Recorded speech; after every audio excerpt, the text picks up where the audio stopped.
دوم، بعد کشیدن ناس دست رو میکنن. آیا این درست است؟ التماس، من در نماز اشتراک دارم، انتظار جوابم. بعد کشیدن ناس یا بعد کشیدن سیگارت، اینها در ما و شما در البته طهارت دست رو میکنیم و مردم ما و شما هم به خود دلیل ها دارند در این باب که حرام بودن ناس و سیگارت. امروز کتاب های آمدگی هست که از کتاب های معاصر است، حاضر زمان است، از طرف شیخ های عرب در دست من هست که با چندین دلیل ها حرام بودن این اثبات کردن. از این خاطر مادامی که به این حرام کرده که وقتی دست میزنن طهارت کردنش نیکو گفتن، خوب گفتن. از این خاطر خوب است که اگر بعد ناس یا سیگارت کسایی که مثال استفاده میبرند طهارت کرده بعد نماز خوانند. خراب و لاغرستی میخواهی این مشکلی رو حل کنی؟ پس این مشکلی تو حل است. شرکت شفافرما به شما رد جنچین رو توصیه میدهد که در مدت یک ماه از 7 تا 10 کیلوگرم وزن به شما داده میشود. کودک هایی که از پیشاب تنقیصی میکشند و تیز پیشاب میکنند، پس این مشکلی حل است. به شما شفافرما سیستید اونریز رو توصیه میدهد که شما میتوانید این مشکلی رو حل کنید. لیکن باور کنین من حیرت میمانم که باز میگویم آدم مسلمان باید پاکیزه باشد. این ناس از ما و شما نیست. آخر کنی شما یگان حدیث آرین که آیا پیغمبری خدا از اینا استفاده میبرد؟ آیا یگان عزیزان ما و شما صاحب 4 مذهب کدام دوستی خدا ناس کش بود یا سیگارت کش بود؟ اینا از مردم مسلمان نیستند. وقتی دهانهای شما بوی میکند، بدنهای شما بوی میکند، ملائکه ها آزار میابند. این حدیث پیغمبری خداست. از این استفاده نبرین. ای بس شرمم هست، گناهگارم میشوید. اینم از اسراف است. پولهاتان در راه نادرست صرف میشود، هیچ فایده ندارد. نه فایده دنیوی و نه فایده اخروی، هیچ فایده ندارد.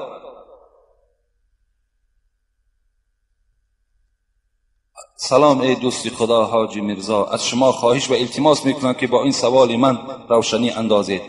گرفتن زن کلان از مرد روا است و گوید که تا چند سال کلان بودن زن از مرد روا است، فقط با نکاح حلالی. با احترام یکی از مخلصان 5 وقته نماز شما. اختیار به شما است.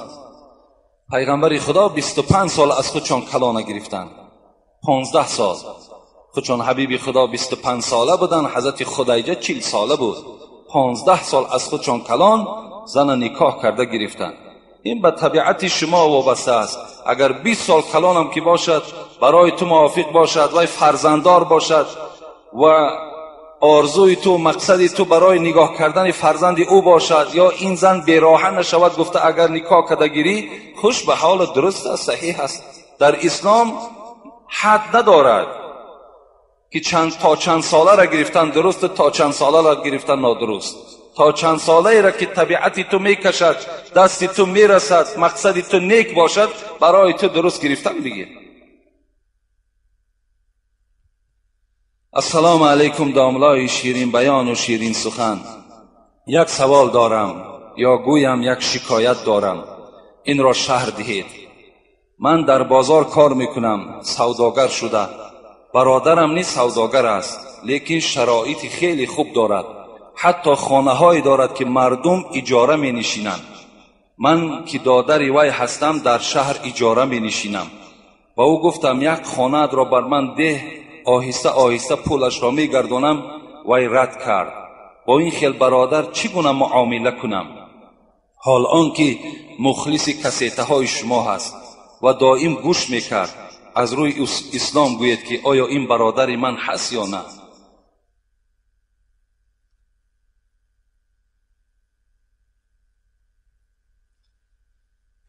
پیغمبر خدا می گوید، این حدیث متفق علیه است، همه راویان حدیث در این اتفاق دارند که حضرت انس می گوید لا یؤمن احدکم حتی یحب لاخی ما یحب لنفسه.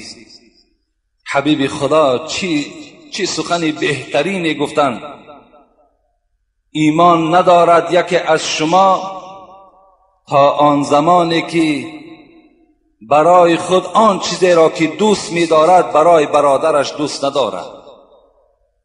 ایمان ندارد، گفت پیغمبری خدا، آن برادر و آن رفیق و آن همنشینی که از شما هست تا زمانی که آن چیزی را که برای خودش دوست می دارد برای تو دوست ندارد. اگر آن برادر برای خودش خانه های زیبا را دوست دارد و برای برادرش دوست ندارد، اگر اون برادر برای خودش نماز را دوست دارد برای برادرش دوست ندارد، آن برادر اگر شرایطی خوب در خاندانش برپا کردن را دوست دارد برای مردم دوست ندارد، و آن پیشواهایی که فقط برای بهتر کردن احوال خودشان کوشش کنند و لیکن به مردم دلسوزی نداشته باشند، اینها را حبیب خدا گفت ایمان ندارن. اینها گفت اگر ایمان می داشت و آن چیزی را که برای خودش محبوب بود برای برادرش محبوب می گردانید. این علامت بی ایمانی است. این گوش کردن کسی تا دیگر است. ایمان داشتن دیگر چیز است. انسان باید مسلمان اصیل باشد. مسلمان می شوی، مسلمان اصیل شو، مسلمان راستین شو، مسلمان درویه نشو.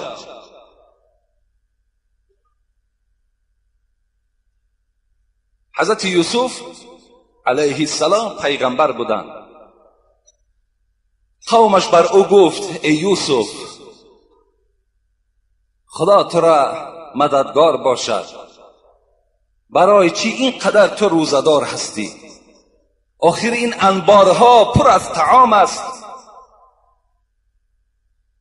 بهترین شربتها در انبارهای تو هست، در خاندان تو یافت می شود. این انبارها و این خاندان تو پر از گندم است، صندوقها پر از طلا و پر از مال دنیاست، چرا تو اینقدر روزدار میگردی؟ حضرت چی جواب گفتند؟ کاش که این جواب امروز برادرای مسلمانی ما و شما گویند. کاش که این سخنی که حضرت یوسف گفتند از زبان ما و شما صادر شود. حضرت گفتند اگر من دائم اگر سیر گردم از حال گرسنگان فراموش میکنم. اگر من دائم سیر گردم، اگر از تمام این نعمتهایی که خدا برای من روزی کرده است استفاده برم، این حالت در چنان مغرور می شوم که از حال گرسنگان فراموش می کنم. امروز این حالت بالای همه ما و شما آمد. حالت خودمان خوب می کنیم، پروای برادر ما نداریم. این حالت وقتی در کدام ما و شما پیدا شد، یقین دان که ایمان تو ایمان ضعیف است، ایمان تو ایمان کامل نیست. بسیار جای حسرت است که امروز ما و شما دلسوزی نداریم. یک برادر ما و شما اگر در عراق باشد، اگر در سعودی باشد، اگر در کدام گوشه دنیا باشد، وقتی خبری شنیدید که حال اونها مشکل است، زندگیشان وزنین است، زیر بانبهای این جهود بدبخت دارد، باید شما غمگین باشین. این اون برادر ماست. اگر این حالت شما را غمگین نسازد، شما با دلتان گذرانید که تا حال ایمان شما کامل نشده است. باید ما غمخوار باشیم. خدا رحمت کنه حضرت عمر یادم آمد. در زمانش قحطی آمد، گرسنگی آمد. حضرت عمر خلیفه مسلمان ها، پریزیدنت همون زمان، خیلی دنیای کلان در دستش بود. وقتی حالت مسلمان ها که وزین آمد، هر خانه که سر پیش میکرد دید که مردم طعام های با لذت که ندارد، اولین ضربه که بر جان خود زد چی بود؟ پختن خوراک های روغنی را در خانهش قطع کرد. گفت در خانه من دیگر نبینم که خوراکی روغنی دار پخته شود. اولین ضربه که حضرت به جان خودش زد. دوم چیکار کرد؟ دوم از گوشت خوردن پیش دهان خودش را بسته کرد. حتی شریکانش میگفت که از شکم عمر صدا می برآمد، از روده های مبارک صدا می برآمد و به جانب شکم میگشت و میگفت تا زمانی که اگر فرزندهای مسلمان از طعام سیراب نشوند، اگر صدای تو ای روده ها مدینه را پشت کند، برای تو خوردن گوشت و شوربا حرام است. این سخن حضرت عمر بود، سردار همه مسلمان ها، سردار ما و شما. برای این خاطر من به این برادر چی میگویم؟ اگر خواهد که اینما المؤمنون اخوة شعار او باشد، باید که رحم در برادری خودش کند. وای وقتی که به دادری که از یک پدر و مادر رحم ندارد، وای به همسایه از کجا رحم میکند؟ این الله که سنگدلی این برادر را نشان میدهد. این زر و نعمت از سر همه ما و شما سبیل میماند، همه اینا باقی میماند. خدا رحمت کند. حضرت سعدی را میگوید زر و نعمت اکنون بده کانی توست. امروز این کلیدهای گنجینه و خزینه که در بر داری، امروز اون کلیدها همه که سردار او تو هستی، اینا را کشاده کو به مردم تقسیم کن. زر و نعمت اکنون بده کانی توست که بعد از تو بیرون زی فرمانی توست. وقتی تو مردی این کلیدها را دیگر کسا صاحب بشوند، این صندوقها را دیگر نفر کشاده میکند.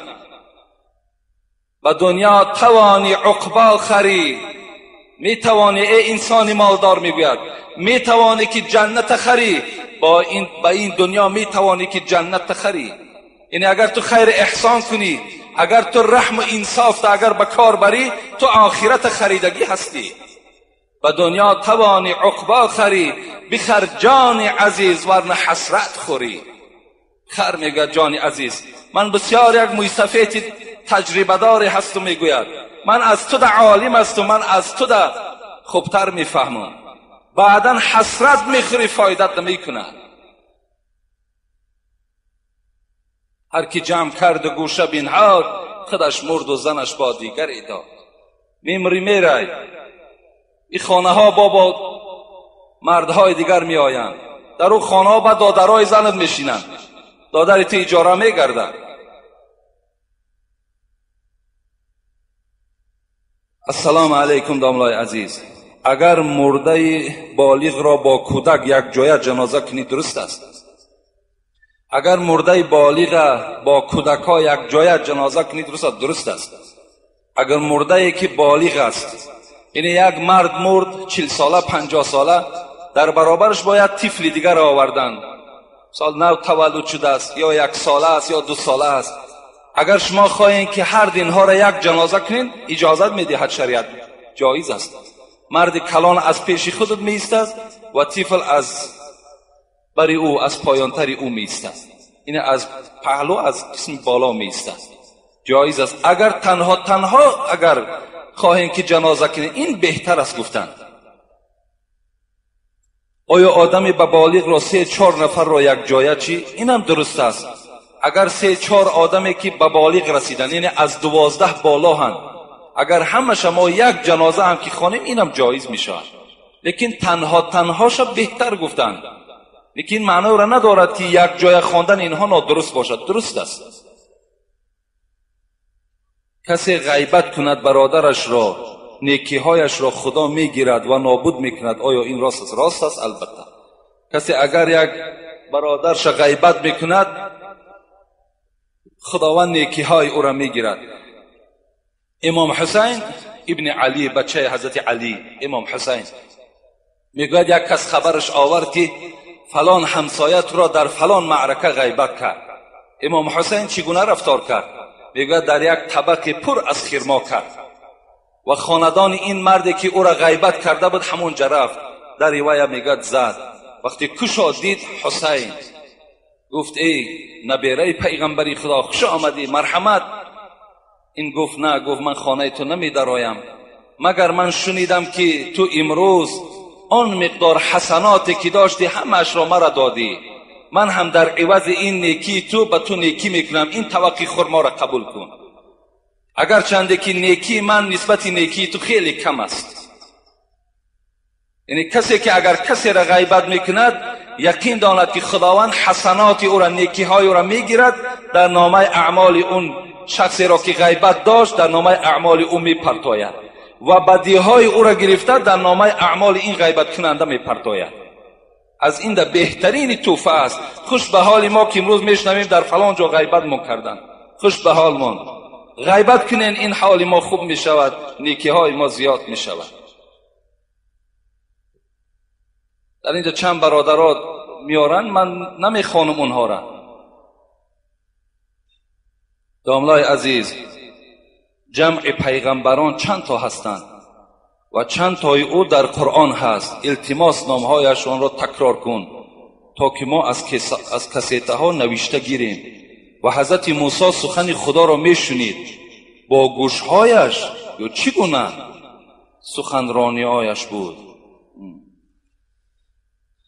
خداوند در سوره نساء اعوذ بالله من الشیطان الرجیم بسم الله الرحمن الرحیم و رسولا قد قصصناهم علیک من قبل و رسولا لم نقصصهم علیک و کلم الله موسی تکلیما.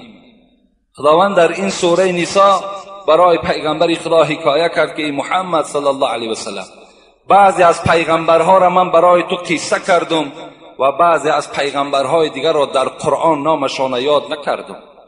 یک حدیث خیلی طولانی در تفسیر ابن کثیر است که ابوذر روایت میکند، میگوید از پیغمبر پرسیدم از اول دنیا تا آخر دنیا چند پیغمبر آمد؟ حبیب خدا گفتند 124,000. گفتم چند تا این رسول بود؟ گفت 313 تا این رسول بود. این گونه روایت هم آمد است. لیکن در قرآن 25 تا او 25 پیغمبر نامشان ذکر شده است و خلاص. باقی اونها را خدا گفت ای محمد من برای تو قصه نکردم. من از تفسیر ابن کثیر نامه های اینها را نویساندم، میخواهم گوش اندازین. حضرت آدم، حضرت ادریس، حضرت نوح، حضرت حود، حضرت صالح، حضرت ابراهیم، حضرت لوط، حضرت اسماعیل، حضرت اسحاق، حضرت یعقوب، حضرت یوسف، حضرت ایوب، حضرت شعیب، حضرت موسی، حضرت هارون، حضرت یونس، حضرت داوود، حضرت سلیمان، حضرت الیاس، حضرت یسع، حضرت زکریا، حضرت یحیی، حضرت عیسی، ذوالکفل و حضرت محمد صلی الله علیه و سلم. انا این 25 پیغمبری که نام گرفتم اینها در قرآن آمدن. دیگر این 124,000 پیغمبری که پیغمبر ما با ابوذر جواب گفت، باقی اینها را خدا گفت من برای تو محمد صلی الله علیه و سلم قصه نکردم.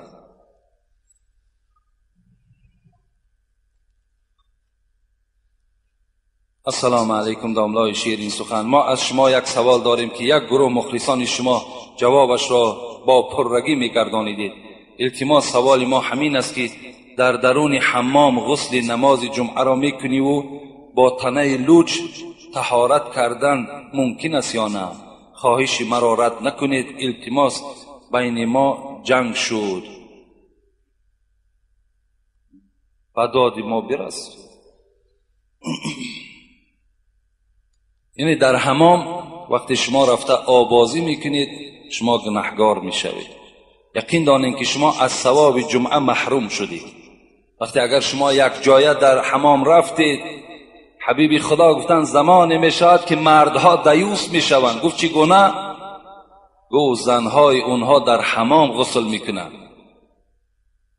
این حدیث های صحیح پیغمبرند. در حمام یک جایه وقتی که شما آبازی میکنید ترک فرض میکنید، یعنی از زیر ناف تا زیر زانو که فرض است اینا که شما نمیپوشانید و اگر شما هم پوشانید و دیگرها که نمیپوشانند، این حالت در همه شما گناهگار هستید. اگر در همون حمام ها اگر شما تنها اگر غسل کنید جایز است، همون نامرهایی که ما و شما میگیم، اگر در اونها رفته غسل کنید جایز. لیکن در بین مردم با تنه لوچ وقتی شما غسل میکنید، این هم بی حیایی است، این هم بی شرمی هست، این هم البته به البته گویم یک بی ناموسی هست که شما ترک فرض کرده ایستاده اید. از این خاطر غسل با تنه لوچ می شود. وقتی ما و شما غسل که کردیم، این حالت همون از طهارت ما و شما واقع می شود. لیکن کاری که در حمام ها اگر یک جای همگی باشد و با تنه لوچ نروید، شما گناهگار میشد. تنها باشد اجازت است. این فرمان شریعت است. من به شما حواله میکنم، اختیار دارید. السلام علیکم اکای حاجی میرزا، میگویند که در روز عید، خواه عید رمضان خواه عید قربان باشد، 100 دانه تخم دهی حساب یک چاروا ذبح کردگی می شود. آیا این درست است یا نه؟ این نادرست است. اگر 100 نه 1000 تخم که دهی برابر ذبح گوسفند برابر نمی شود. او ذبح دیگر چیز است. او خبر است با نص قرآنی است، با احادیث های پیغمبر خدا هست. با دادن تخم چاروا هیچگاه البته ذبح شده شما ثواب شده شریک نمی شوید. السلام علیکم و رحمت الله و برکاته. اکای حاجی میرزا، با این سوال من جواب گردانید که حتما ضرور است. همه زنها میگویند که در روز سه شنبه یا اینکه روز پنجشنبه بعد نصف روزی میگویند بگاهی جمعه میدراید. پوشاک شستن یعنی لباس شستن، سر و تن را شستن اوبال است. آیا این درست است یا نه؟ خواهش میکنم حتما سوال مرا جواب گردید. منم از شما خواهش میکنم که بس کنید زنک ها را گوش کردن. چگونه ای که از ما خواهش میکنین، من از شما خواهش دارم که اون زنها را کم گوش کنین. هیچ مادر اپا و خواهر شما مدرسه ختم نکرده است. هیچ کدام اونها علم ندارن، همه اینا جاهل هستند. من در همین مردم زندگی میکنیم. من نمیدانم زنهای ما چند قدر علم دارن. از شما خواهش، اگر مرد باشید برادر باشید، همون عالم هاتون گوش کنید. بس کنید مامم گفت، بابام گفت، اکم گفت، فلانی گفت. اینا دلیل شرعی نمی شوند. اگر کدام انسانی را شما اگر مثالم که آرین، اگر ما تا در کتاب نبینیم سخن او رد است، قبول نیست. امروز الحمدلله در پیش ما کتاب است، امور خداوند خط داده است، سواد داده است. دیگر ما احتیاج به هیچ مادر و اپا و دیگر شما نداریم. برای همین شما هم اونها را گوش ناندازین. اینا همه دروغ هستند. چه روز سه شنبه میشوی، چه روز جمعه میشوی، چه روز چهارشنبه، همه روز برای ما و شما لباس شستن، تازه گشتن، پاکیزه گشتن سنت است.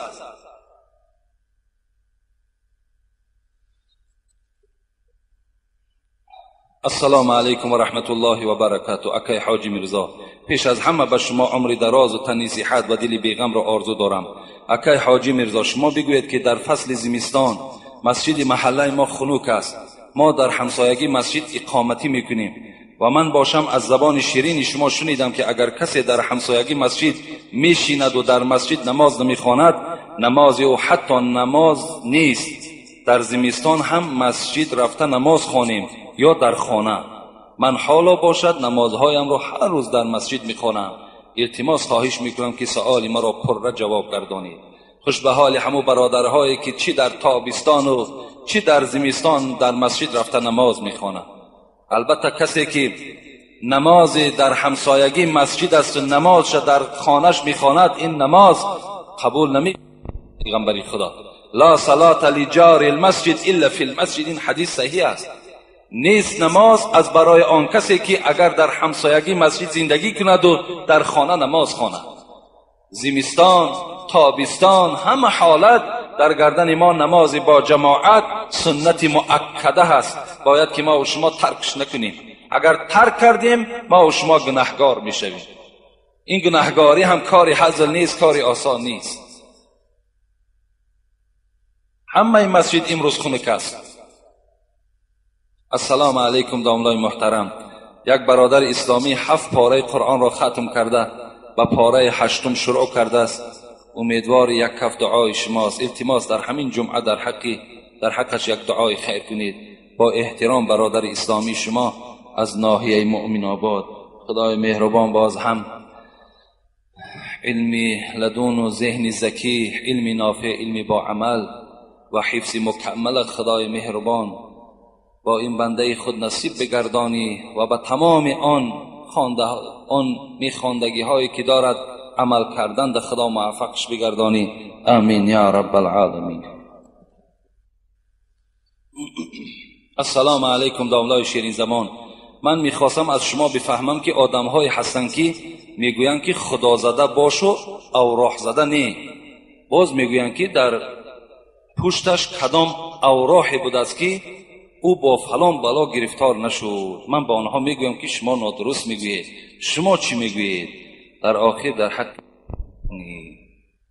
شما یک فکر کنید. میگوین که در ما و شما که خدا زده باشه او راه زده نباش. وقتی انسان خدا زد دیگر ارواح او را مددگار بشود. نقطون یک همین سخن گوش اندازید. از همه مشکل ترین خدا زدن است. وقتی خدا کی زد از دست ارواح چی می آید؟ این مثل همون سخنهای ما و شما که از جامان میخیزیم یا علی شعری خدا گفته مثل شیعه هاواری.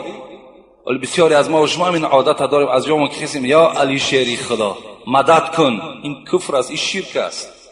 از یاد که میخیزی یا الله مینشینی یا الله پیرها مدد کن. پیرها مدد کردن نمیتونند. خدا مدد کن. اینا هست باید این کلمه ها باید از زبان ما و شما دور شود. اینم به منزله امین است. پیرها مدد ما میکنند. اگر ما و شما نزدشان رویم تعلیم گیریم، تفسیر قرآن خوانیم، تفسیر احادیث ها خوانیم، مدد از همین خودش یاردم کردن از ثواب میگیرند. لیکن از اونها مدد طلب کردن ما حق نداریم.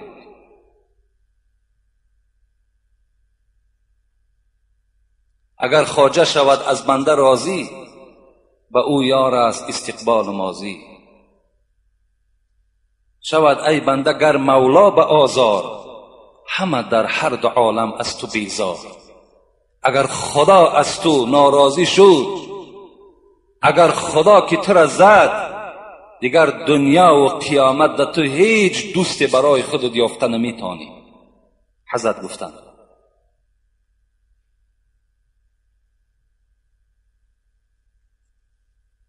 همین مسئله را هم خیلی با دقت باشیم.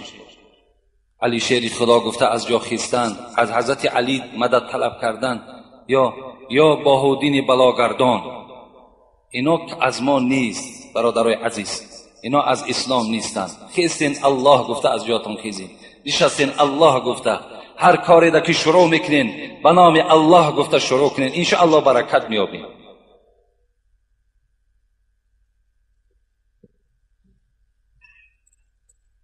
استاد عزیز، همین 4 مصرع خطی که من نوشتم اگر در درآمدگاه مسجد می نوشتید از ما تبرکانه خوب میشد.